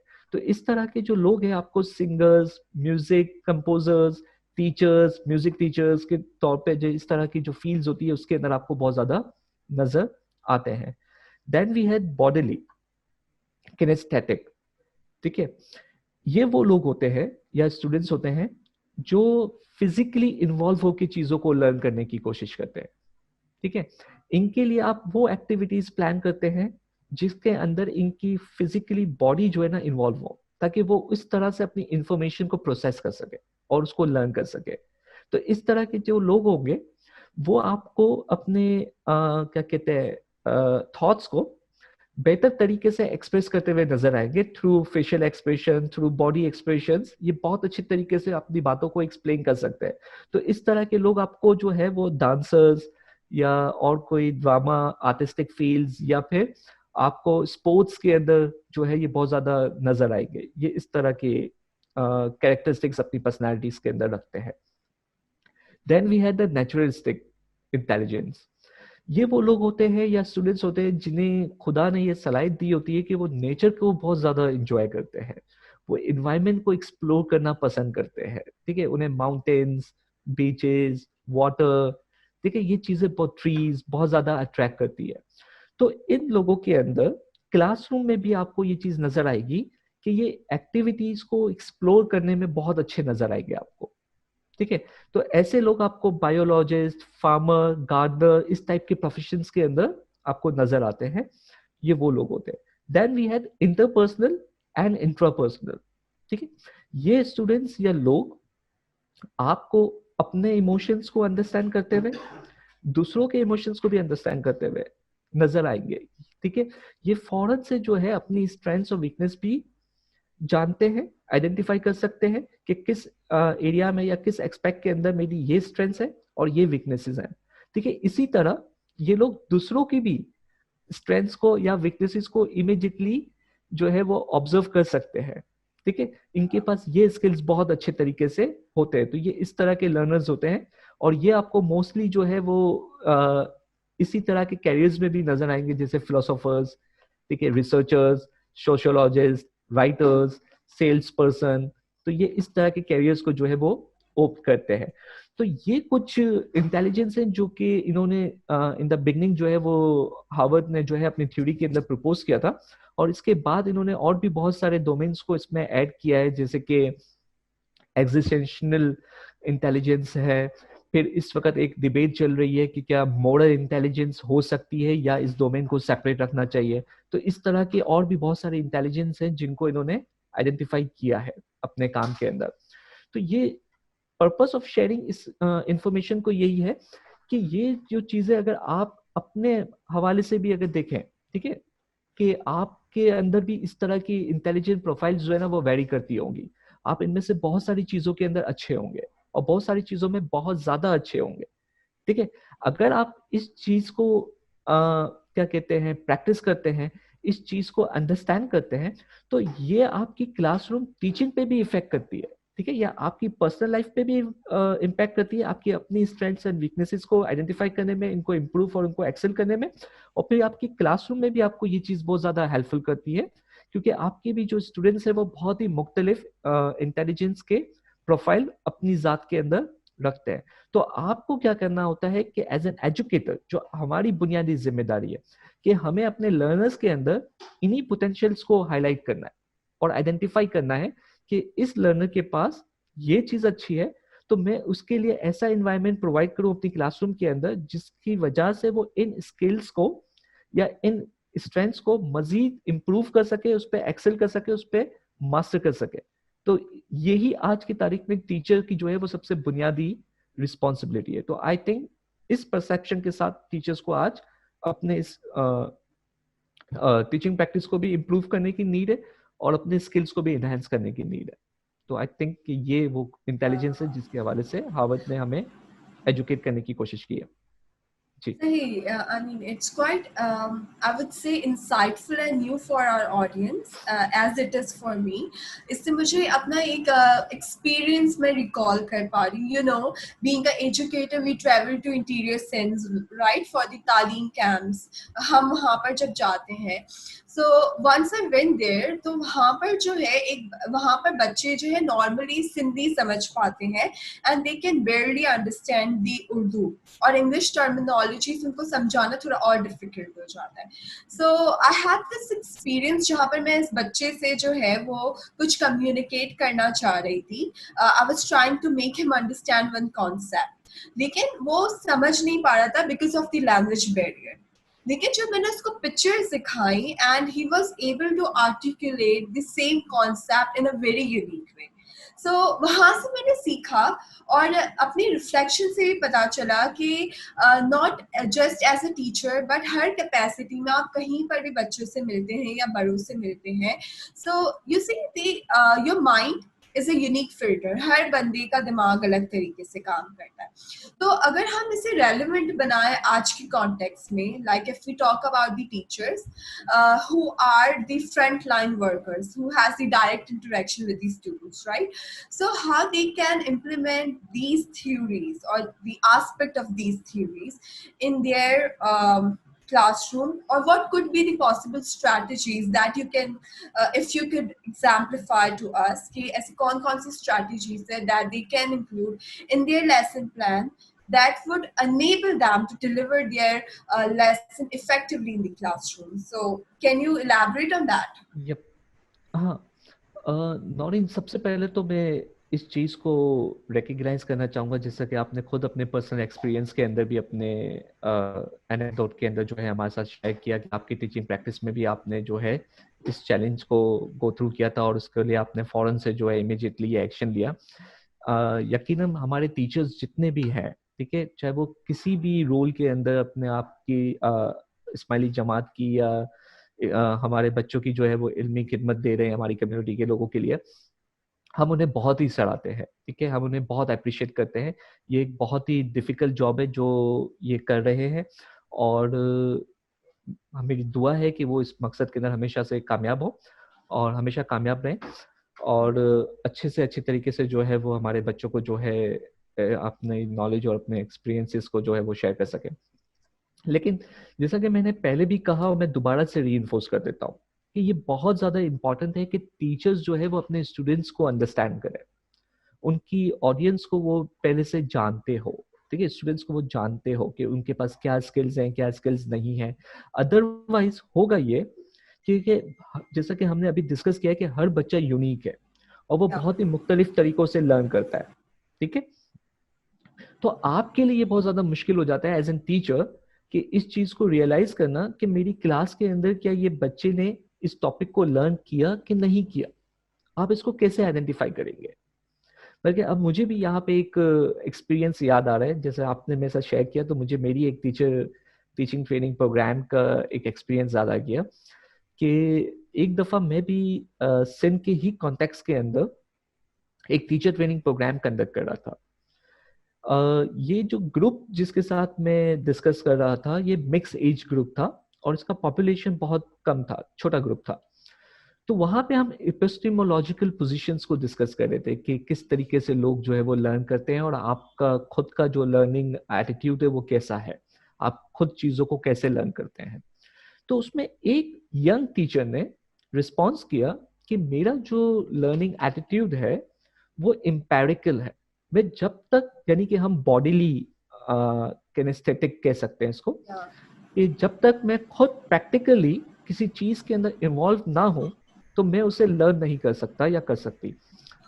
ये सुनकर वहां उसी ग्रुप के अंदर से एक सीनियर टीचर जो कि उस यंग टीचर के खुद टीचर रह चुके हैं, वो ये कहते हैं खुद से कि इसका मतलब ये है कि मेरी क्लासेस के अंदर ये फिजिकली वहां पे बैठी होती जरूर थी लेकिन माइंड से ये एब्सेंट होती थी, ठीक है। तो इन्हें खुद ये रियलाइज होता है और वो ये कहते हैं कि इसका मतलब ये है कि यकीनन अब हमें भी अपने टीचिंग प्रैक्टिस के अंदर अपनी टीचिंग स्किल्स को जो है वो इनहेंस करने की नीड है, अपने स्किल्स को अपडेट करने की नीड है, ठीक है। और यकीनन ये बिल्कुल सही भी है कि आज हमें अपने तमाम एक्सपीरियंसेस को अपने स्किल्स को जो है वो वक्तन फर वक्तन अपडेट करना बहुत जरूरी है। और खासतौर पे जिस तरह के क्लासरूम के अंदर हम इंगेज होते हैं जहाँ पे हम सोशल साइंसेस के सब्जेक्ट्स को जो है वो ज्यादा एक्सप्लोर कर रहे हैं या ह्यूमैनिटीज को एक्सप्लोर करते हैं, एथिक्स है, कल्चर एंड सिविलाइजेशंस हैं, इस तरह के टॉपिक्स पे जब हम डिस्कस करते हैं तो हम देखते हैं कि हमारे पास जो बच्चों का भी जो प्रोफाइल है वो बहुत ही ज्यादा डाइवर्स है। कुछ बच्चों को जो है वो नंबर्स बिल्कुल ही याद नहीं रहते होंगे, वो तारीखों को याद ही नहीं कर पाते होंगे कि किस दौर में किस शख्स के साथ क्या हुआ था, वो कब पैदा हुआ था। लेकिन इसी की तरह आप देखेंगे कि बहुत सारे बच्चे जो है वो बहुत से वाकयात के जरिए से भी, कि स्टोरीज के जरिए से, इंसिडेंट्स के जरिए से वो ये याद कर लेते हैं, इन इवेंट्स के जरिए से कि ये उस जमाने की बात है, ठीक है। तो इस तरह के मुख्तलिफ प्रोफाइल जो है वो हमें मिल रहे हैं। तो इस वजह से मुझे ये फील होता है कि अगर हम इस मल्टीपल इंटेलिजेंस की थ्योरी को माइंड में रखते हुए लेसन प्लान करते हैं तो ये हमारे लिए बहुत ज्यादा हेल्पफुल है। दो कि हम ये तमाम एक्टिविटीज अपने सेशंस के अंदर प्लान करते हैं, ठीक है, हम उनको यूज भी करते हैं, लेकिन हमारा जो परसेप्शन होता है उसको यूज करने का, और उस वक्त क्लासरूम प्लानिंग इंस्ट्रक्शंस को डिजाइन करते वक्त उस वक्त हम इन चीजों को मद्देनजर नहीं रख रहे होते कि हमारे पास जो ग्रुप है उसके अंदर डोमिनेटेड ऑडियंस कौन सी है। फॉर एग्जाम्पल अगर हम उसको थोड़ा सा डिस्कस करते हैं, लेट्स सपोज कि मैं ऐसे ग्रुप को टीच कर रहा हूं जहां पे लिंग्विस्टिक इंटेलिजेंस के लोग ज्यादा हैं, तो फिर मेरे क्लासरूम इंस्ट्रक्शंस के अंदर कौन सी एक्टिविटीज होनी चाहिए, ठीक है। या मुझे उनको वीडियोस दिखानी चाहिए या मुझे उनको रीडिंग कॉम्प्रिहेंशंस करवाने चाहिए, ठीक है, क्योंकि वो लैंग्वेज को यूज करना, फंक्शन ऑफ लैंग्वेज को यूज करना पसंद करते हैं। तो अब मेरे प्लान के अंदर मोस्टली जो एक्टिविटीज होनी चाहिए वो इस तरह की हो कि मैं क्रिएटिव राइटिंग एक्टिविटीज करवा दूं। ठीक है, बच्चों को मैं ये टास्क दूं कि वो पोइट्री लिख ले उसी टॉपिक से रिलेटेड, कि आज के अपने इस एक्सपीरियंस को जो है वो बहुत अच्छे तरीके से जो है वो डिफाइन करे। स्पेशली बल्कि मुझे तो अभी भी ये याद आ रहा है, अगर आपको भी याद हो कि आपने मेरे साथ एक टीचर ट्रेनिंग प्रोग्राम के अंदर पार्टिसिपेट किया था, मैंने अभी आपको देखा तो मुझे आपका वो रोल प्ले आज तक याद है। जब मैंने आपको अभी ऑनलाइन देखा था तो मैंने उसी रोल प्ले से आपको आइडेंटिफाई किया था। तो बहुत ही अच्छे तरीके से आपने उसको वहां पे एक्सप्लेन किया था, जो भी उस वक्त की क्लासरूम की आपकी लर्निंग थी। तो इसलिए देखे कि ये चीज हमें यहाँ पे हेल्पफुल हो जाती है कि अगर आपके स्टूडेंट्स के जो पॉपुलेशन है उसके अंदर लिंग्विस्टिक इंटेलिजेंस के लोग ज्यादा हैं, तो आप इस तरह की एक्टिविटीज, इस तरह के टास्क जो है वो डिजाइन करें कि डिबेट्स आपकी क्लासरूम के अंदर हो रही हो, आप फॉर्मल स्पीकिंग अपॉर्चुनिटीज दें, कंस्ट्रक्टिव चाइल्ड सेंटर क्लासरूम आपके पास होना चाहिए जहाँ पे स्टूडेंट और टीचर्स जो है both are responsible for the learning process.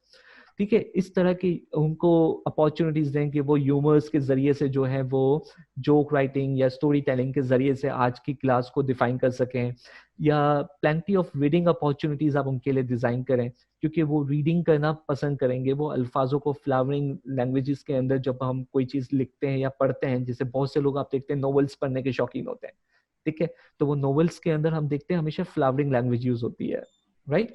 तो इस तरह की जो रीडिंग कॉम्प्रिहेंशन होते हैं, उस तरह के जो स्टूडेंट्स हैं जिनकी लिंग्विस्टिक इंटेलिजेंस बहुत अच्छी होती है, वो बहुत इंजॉय करते हैं इस तरह की एक्टिविटीज के अंदर।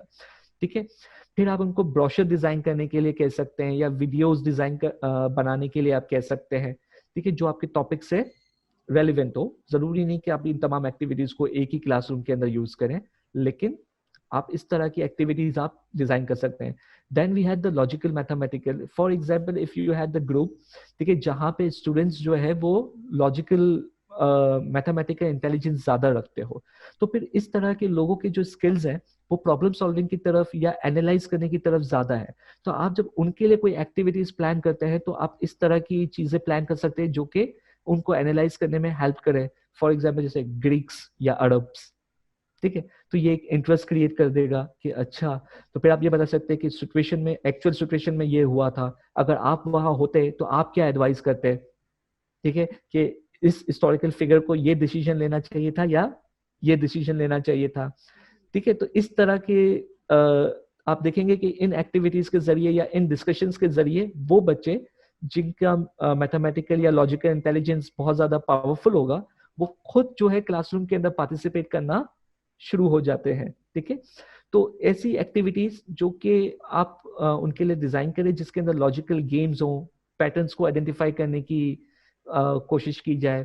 ठीक है, कि अगर हिस्ट्री के एक फेज में एक इवेंट हुआ था तो इससे मिलता जुलता एक इवेंट जो है वो दूसरे फेज पे भी हुआ है, तो क्या आपको कोई कनेक्शन इनके बीच में नजर आता है कि ये इवेंट जो है या ये जो चैलेंज या प्रॉब्लम जो है वो सिमिलर है या अलग अलग है। तो इसके थ्रू भी जो है वो बहुत ज्यादा इंटरेस्ट लेना शुरू कर देते हैं। इस तरह then we had the visual groups. अगर आपके पास ऐसा फील होता है कि वो बच्चे हैं आपकी क्लासरूम के अंदर जो कि इमेजेस के जरिए, विजुअल चीजों के जरिए ज्यादा लर्न करते हैं, तो आप उनके लिए बहुत सारी इमेजरी चीजें जो है ना डिजाइन कर सकते हैं। फॉर एग्जाम्पल जैसे कि इस वक्त आपको पावर पॉइंट के अंदर भी कुछ पिक्चर्स नजर आ रहे हैं जिसमें से एक सिग्नल की पिक्चर है। ठीक है, आप इस सिग्नल को देखते ही हैं जहां पे हालांकि कोई वर्ड्स नहीं लिखा हुआ, बट स्टिल आप जब रेड लाइट देखेंगे तो आप रुक जाएंगे। ठीक है, आपको पता है कि रेड लाइट का मतलब क्या होता है, तो आपको ये किसने कम्युनिकेट किया। This means that this is an social imagery which is already developed, और इस इमेजरी के जरिए से भी लोग अंडरस्टैंड करते हैं और इन्फॉर्मेशन को याद रखते हैं। ठीक है, जैसे मेरा आज भी एक फेवरेट इमेजरी है जो कि किंग मार्टिन लूथर ने यूज किया था कि आई हैव अ ड्रीम। ठीक है, कि मैंने ख्वाब देखा है, मेरा एक ख्वाब है। अब आप देखिए वो किस तरीके से जो है इस वर्ड्स को यूज करते हुए जो है लोगों के अंदर अपनी इंफॉर्मेशन को जो है वो इनकलकेट करने की कोशिश कर रहे हैं। तो इसी तरह हम हिस्ट्री में भी कर सकते हैं, ग्रीक्स या अरब्स, ठीक है, मंगोल्स या सल्जूक्स। तो इस तरह से बहुत सारी इमेजरीज जो है ना हम डेवलप कर सकते हैं। और हम अपने बच्चों को ये रिक्वेस्ट कर सकते हैं कि वो किसी तरीके से जो है ना आर्टिस्टिक एक्सप्रेशंस के जरिए से आज की क्लासरूम एक्टिविटी के अंदर पार्टिसिपेट करें। जैसे उनको पेंटिंग ऑप्शन दे दिए गए, पावर पॉइंट डिजाइन करने के लिए कहा गया। जो टूल्स आपके पास अवेलेबल हो, डेफिनेटली आपके पास अगर लैपटॉप्स या इस तरह की चीजें अवेलेबल नहीं है तो आप इन एक्टिविटीज या इन रिसोर्सेज को यूज नहीं करेंगे, आप दूसरी रिसोर्सेज को यूज करना ज्यादा प्रेफर करेंगे। तो इस तरह की चीजें कि आप मगर बच्चों के लिए इन्वायरमेंट जो है ना प्रोवाइड करें उन टास्क एक्टिविटीज के अंदर जो इनको फैंटेसीज को डेवलप करने में मदद करें, ठीक है, उनके बिलीव्स को जो है वो एक्सप्रेस करने में मदद करें। तो इस तरह के कोलाज जो है वो बनाएं कि आज के इस टॉपिक में हमने जो चीजें लर्न की है और जो आइडियाज हमारे जहन में आ रहे थे उसको प्रेजेंट करने के लिए उन्होंने एक कोलाज बनाया। तो ऐसी बहुत सारी एक्टिविटीज हैं जिनके जरिए से आप उनको इंगेज कर सकते हैं अपनी क्लासरूम के अंदर, उन स्टूडेंट्स को। Then we had the bodily kinesthetic people, ठीक है। इनके लिए आप जो है, आप देख रहे बहुत सारे पिक्चर्स में आपको यहाँ पे नजर आ रहा होगा कि आप उनके लिए रोल प्ले की एक्टिविटीज या ड्रामा के उस जमाने के कल्चर को आप खुद जो है वो प्रेजेंट करें, इस तरह की एक्टिविटीज जिसके अंदर वो फिजिकली इन्वॉल्व हो सके, ठीक है। तो आपको ये तमाम एक्टिविटीज जो है वो यहाँ पे आपको अपने प्लान के अंदर इसको डिजाइन करनी होगी इस तरह से कि कौन सी एक्टिविटीज के साथ मैं क्या चीज को यूज कर रहा हूँ। Then we had interpersonal and interpersonal groups as well.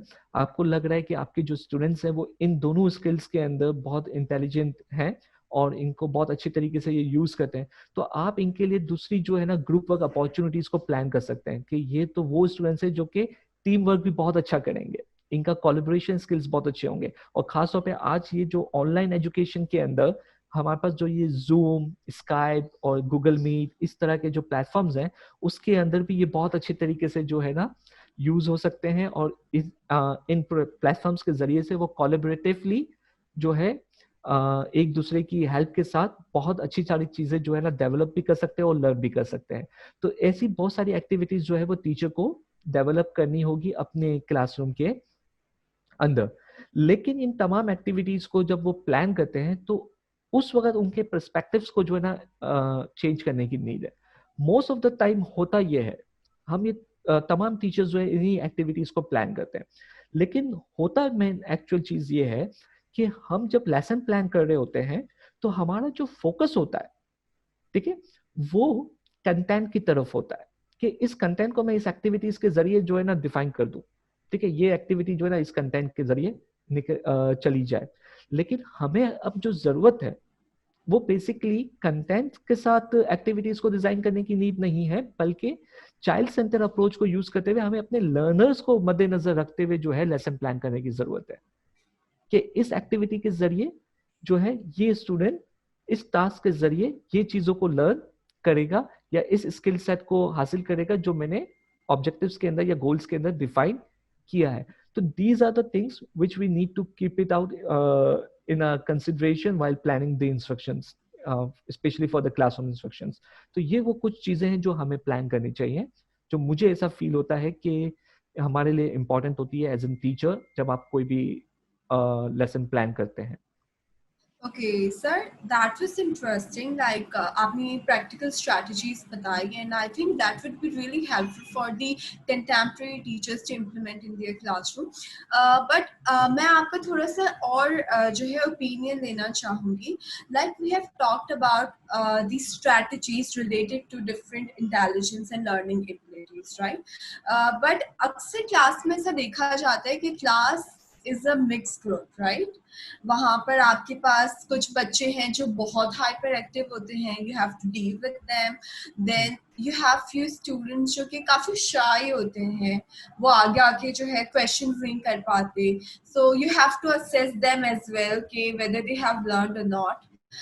Then you have ऐसे बच्चे जो बहुत शैतानियाँ करते हैं, कुछ लोगों को क्लासेस में ऐसा होता है कि हम बोल रहे हैं, हम ज्यादा पार्टिसिपेट करें, काफी वोकल होते हैं. So you see, there are variety of students in a class, right? So might be we could say कि हम ऐसे ग्रुप के साथ डील करते हैं that doesn't have a common learning ability और a common type of intelligence, right? तो आपको क्या लगता है कि एक क्लास के अंदर जहाँ पर हमारे पास इतनी मल्टीपल इंटेलिजेंस के बच्चे हैं, डाइवर्स बैकग्राउंड के हैं, तो हमारी क्लासरूम की प्लानिंग में जो स्ट्रैटेजीज हम डेवलप करते हैं, should it be 360 or it should be like one only? जैसे कि अगर मुझे कोई कंटेंट पढ़ाना है तो वो कंटेंट क्या मैं सिर्फ टेक्स्ट बुक रीड करके करवा रही हूँ या फिर मैं सिर्फ ड्रामा ही करवा रही हूँ? How we can incorporate like the multiple 360 angle in developing these strategies? देखिए, ये बेसिकली जो आपने जिस चीज़ को इस वक्त हाईलाइट किया ना, ये तमाम क्लासरूम्स की जो है ना रियलिटीज़ है, ठीक है।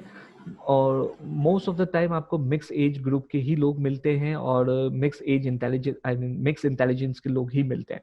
तो जो लिटरेचर हमें इसके लिए जो सजेशंस देता है कि आप किस तरीके से अपनी क्लासरूम इंस्ट्रक्शंस को प्लान करें, तो वो हमें ये बताता है कि अगर लेट्स सपोज आपके पास 1 आवर का लेसन प्लान है, आप 1 आवर के लिए अपने क्लासरूम इंस्ट्रक्शंस को प्लान कर रहे हो और उसके अंदर 5 एक्टिविटीज हैं जिसके जरिए से आज आप अपने लेसन को या अपने कंटेंट को जो है वो डिलीवर करेंगे। तो उन 5 एक्टिविटीज के अंदर आप अपने फ्लो को इस तरीके से डेवलप करते हैं जिसके अंदर आप अपने तमाम लर्नर्स को, ठीक है, माइंड में रखते हुए उनके लिए अपॉर्चुनिटीज को प्लान करते हैं। कि फॉर एग्जाम्पल मेरे पास 3 ऐसे बच्चे हैं या स्टूडेंट्स हैं जिसके लिए आपको अपनी ऑडियंस को जानना बहुत जरूरी होता है। मैंने इसलिए मैं शुरू से ये कह रहा हूँ कि अगर आप अपने स्टूडेंट्स को जानते हैं, उनकी लर्निंग एबिलिटीज को आप जानते हैं, उनके इंटरेस्ट को आप जानते हैं, तो आपको पता होगा कि ये जो 3 बच्चे हैं या ये 3 स्टूडेंट्स जो हैं, इनकी लिंग्विस्टिक इंटेलिजेंस बहुत अच्छी है। तो आपने स्टार्टिंग के अंदर रीडिंग कॉम्प्रिहेंसिव एक्टिविटीज को जो है वो प्लान किया। फिर आपने सेकंड स्टेप के अंदर आपने दूसरे ग्रुप के लिए कि आपने देखा कि मेरे पास जो 4 स्टूडेंट्स ऐसे हैं जो विजुअल लर्नर्स है, तो आपने उनके लिए भी एक एक्टिविटी जो है वो प्लान की। तो मैंने कहा कि आपको जो है ना कंटेंट से ज्यादा लर्नर सेंटर होने की जरूरत है लेसन प्लान करते वक्त, ठीक है। तो कि यही होगा, क्योंकि फिर क्या होगा कि आपके 1 घंटे के इंस्ट्रक्शन के बाद जब आप एवेल्यूएट करने की कोशिश करेंगी तो डेफिनेटली, ठीक है, आपको हर बच्चा कुछ ना कुछ जरूर बताएगा कि आज की क्लास में उसने लर्न क्या किया है, जिससे आपको भी आइडेंटिफाई करने में हेल्प होगी कि मेरे जो ऑब्जेक्टिव्स थे क्या वो हासिल हुए या नहीं हुए। तो इस तरह से हमें तमाम ग्रुप्स के लिए कुछ ना कुछ एक्टिविटी प्लान करनी होगी। मगर मोस्ट ऑफ द टाइम हम देखते ये हैं कि अपनी खुद की कन्वीनियंस के हिसाब से भी समटाइम इट हैपेंस कि मेरे लिए इजी क्या है या मेरा कंफर्ट जोन क्या है। For example as an YG मेरे लिए लेक्चर देना बहुत आसान है, ठीक है, बट ठीक है, मुझे ये देखना है कि कहते हैं ना कि कहने वाले का कुछ नहीं जाता, सुनने वाले कमाल करते हैं, राइट। तो अब मुझे ये देखना है कि जो ऑडियंस मुझे सुन रही है वो क्या लेक्चर मोड को प्रेफर करती है या नहीं करती है, ठीक है। तो अब आपको ये देखना पड़ता है कि मैं किस तरीके से जो है अपने इंस्ट्रक्शंस को प्लान करूंगा और उस पर मैं ज्यादा से ज्यादा कोशिश करूं कि तमाम ग्रुप्स को जो है वो जो है मैं एड्रेस कर सकूं, ताकि तमाम बच्चे जो है अपनी स्ट्रेंथ्स को, अपनी वीकनेसेस को आइडेंटिफाई कर सके, ठीक है, उसे इम्प्रूव कर सके, उसे एक्सेल कर सके, और वो इंफॉर्मेशन या पर्पस जो मेरा था इस कंटेंट को शेयर करने का वो मैं अचीव कर सकूं। तो आई बिलीव कि इस तरीके से, इस वे फॉरवर्ड के साथ जो है हम आगे चल सकते हैं अपने लेसन प्लानिंग के अंदर। Okay, thank you, sir, for shedding light on this. Lastly, मैं आपसे ये पूछना चाहूँगी, we have talked so much about theory and strategies, but हर जगह जो है ना हम अपनी कोई भी ऑब्जेक्टिव की इफेक्टिवनेस तभी देख सकते हैं जब हम उसका इम्पैक्ट चेक करें, राइट, कि उसका इम्पैक्ट क्या हो रहा है, राइट। कोई भी थ्योरी जो होती है वो बन तो गई, बट उसकी वैलिडेशन, उसकी एफिशिएंसी हम तभी इंश्योर कर सकते हैं when we see its real outcomes, right, its benefits. So in context with this theory, what do you think, what could be the possible benefits of applying this theory in the classroom? इसके तो अनगिनत benefits हैं, ठीक है, लेकिन फिर भी मैं कुछ बेनिफिट्स जो मुझे लगते हैं, क्योंकि मैं खुद इस थ्योरी को जो है अप्लाई करता रहा हूँ, मैंने देखा है कि मेरे स्टूडेंट्स की जो सेल्फ फॉर्मेशन है, उनकी जो सेल्फ डेवलपमेंट है वो बहुत ज़्यादा होती है, उनके अंदर कॉन्फिडेंस बहुत ज़्यादा होता है, वो अपने आइडियाज़ को जो है वो बहुत ज़्यादा अच्छे तरीके से आर्टिकुलेट कर सकते हैं और एक्सप्रेस कर सकते हैं। और वो फियर का एलिमेंट जो होता है ना कि बच्चे जो है वो कंट्रीब्यूट नहीं करते या बच्चे कंट्रीब्यूट नहीं कर पा रहे, वो इससे कम होता है। बच्चे की खुद की भी फॉर्मेशन डेवलप होती है, वो आज नहीं बोलेगा लेकिन कल या परसों या तरसों वो जरूर कंट्रीब्यूट करेगा, ठीक है, और फिर स्लोली ग्रेजुअली वो अपने इन स्किल्स को इम्प्रूव करता रहेगा। तो ये एक कॉन्फिडेंस मैंने देखा है इस थ्योरी को अप्लाई करने का अपनी क्लासरूम प्रैक्टिसेस के अंदर। देन वी हैड कि भाई सबसे ज्यादा बेनिफिट तो उसका खुद को टीचर को है, ठीक है, क्योंकि टीचर्स का एक तो ये कि उसका जो क्लासरूम इन्वायरमेंट है वो बहुत ज्यादा फ्रेश होगा, ठीक है, कि उसकी क्लासरूम जो है वो बहुत ज्यादा डायनेमिक होगी, वाइब्रेंट होगी, कि स्टूडेंट्स जो है वो चाइल्ड सेंटर है तो वो क्या कहते हैं पार्टिसिपेट हो रहा होगा दोनों तरफ से, सही। आई थिंक मैनेज करने में भी ज्यादा आसानी होती है। हाँ, और दूसरा सबसे बड़ा जो बेनिफिट है कि एक टीचर वो इसीलिए नोबल प्रोफेशन के अंदर काउंट होता है कि वो दूसरों की लाइफ के अंदर इम्पैक्ट करता है, ठीक है। तो अगर वो इस इंटेलिजेंस के कॉन्सेप्ट को अंडरस्टैंड करता है और उसे प्रैक्टिस करता है और वो लोगों को, अपने स्टूडेंट्स को उनसे बेटर जानता है कि इनके अंदर ये स्ट्रेंथ्स है और ये वीकनेसेस हैं, वो उनको दूर करवाता है, उनकी वीकनेसेस को और उनकी स्ट्रेंथ्स को आइडेंटिफाई करवाता है, तो इससे बड़ी खिदमत और क्या हो सकती है, ठीक है। वो टीचर उस बच्चे की लाइफ पे इम्पैक्ट कर रहा है जो उसको लेटर ऑन नजर आएगा, जिसके लिए वो हमेशा थैंकफुल रहेगा, ठीक है। और ये एक नोबल ये एक एस्टैब्लिश फैक्ट है। अगर आपसे भी पूछा जाए कि आपकी लाइफ में कोई ऐसा टीचर जिससे आप बहुत ज्यादा मोटिवेटेड हैं या इंस्पायर्ड है, तो डेफिनेटली आपके माइंड में कोई ना कोई ऐसा टीचर जरूर होगा जिसने आपकी लाइफ के ऊपर इम्पैक्ट किया होगा और आप हमेशा उसको थैंकफुल रहोगे, ठीक है। तो ये वो क्या कहते हैं ब्लेसिंग है इस फील्ड की, जो कि आप फील करते हैं अगर आप इस स्ट्रेटेजी को जो है अपने क्लासरूम इंस्ट्रक्शंस के अंदर यूज करते हैं। देन आप क्या करते हैं कि आप जब ये मल्टीपल इंटेलिजेंस को यूज कर रहे हैं ना, तो आप अपने कंटेंट को तमाम बच्चों की नीड के हिसाब से जो है ना एड्रेस कर रहे हैं। आप उनके लिए उस कंटेंट को रेलेवेंट बना रहे हैं। आपके बच्चे आपके साथ जो है उस लर्निंग प्रोसेस के अंदर या उस लर्निंग जर्नी के अंदर साथ साथ सफर कर रहे हैं, ठीक है। तो सबसे बड़ा बेनिफिट तो यही है, और हमारी टीचिंग का जो सबसे बड़ा मेन पर्पस है वो भी यही है कि बच्चे उस नॉलेज को, उस इंफॉर्मेशन को लर्न करे, ठीक है, और उसे अप्लाई करे अपनी जिंदगी के अंदर। तो ये सबसे बड़ा बेनिफिट जो है वो मुझे नजर आया था इस थ्योरी को अप्लाई करते वक्त, जब मैंने अपनी क्लासरूम्स के अंदर उसको अप्लाई किया है। तो ये मेरा जाती एक्सपीरियंस है।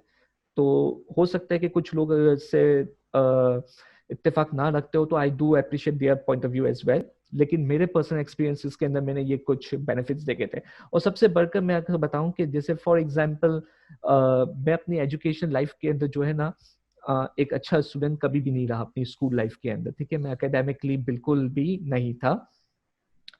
तो मेरा जो लर्निंग एक्सपीरियंसेस है स्कूल के वो इतने अच्छे नहीं है, लेकिन इसके बावजूद जब मेरी बेटी अपनी स्कूल की तारीफ करती है, अपने क्लासरूम की तारीफ करती है, और आज भी ये कह रही है कि पप्पा मुझे ऑनलाइन से ज्यादा फेस टू फेस क्लास के अंदर मजा आता है, स्कूल वालों को बोलो कि बंद नहीं करो, तो फिर आप देखो मैं खुद भी इंटरेस्ट लूंगा, ठीक है। ये उसकी एजुकेशन के लिए, उसके लर्निंग एक्सपीरियंसेस को और अच्छा बनाने के लिए। तो सबसे बड़ा जो एडवांटेज है इस थ्योरी को अप्लाई करने का वो यही है कि जो फैमिली मेंबर्स खुद भी एजुकेशनल इंस्टीट्यूशंस के एक्सपीरियंसेस अगर अच्छे नहीं रखते, वो भी इस लर्निंग प्रोसेस के अंदर उस टीचर के साथ हो जाते हैं। तो इस तरह एक टीचर, स्टूडेंट और उसके पेरेंट्स की पार्टनरशिप डेवलप हो जाती है। तो इसका सबसे बड़ा अच्छा नतीजा ये होता है कि उस बच्चे की खुद की जो एकेडमिक डेवलपमेंट है वो बहुत अच्छी हो जाती है, जो कि पेरेंट्स की भी विश होती है और टीचर की भी विश होती है। तो these are some essential benefits जो मुझे लगते हैं कि इस थ्योरी को अप्लाई करने के हैं अपने क्लासरूम के अंदर। बिल्कुल, ये बहुत ज़्यादा बेनिफिशियल है। एंड थैंक यू सर कि आपने जो है इतना न्यू थ्योरी से जो है हमें इनलाइटेंड किया और उसकी प्रैक्टिकलिटी भी दिखाई, बिकॉज यूजुअली हम थ्योरी सुनते हैं और हमें ये नहीं पता होता कि इसको अप्लाई कैसे करना है।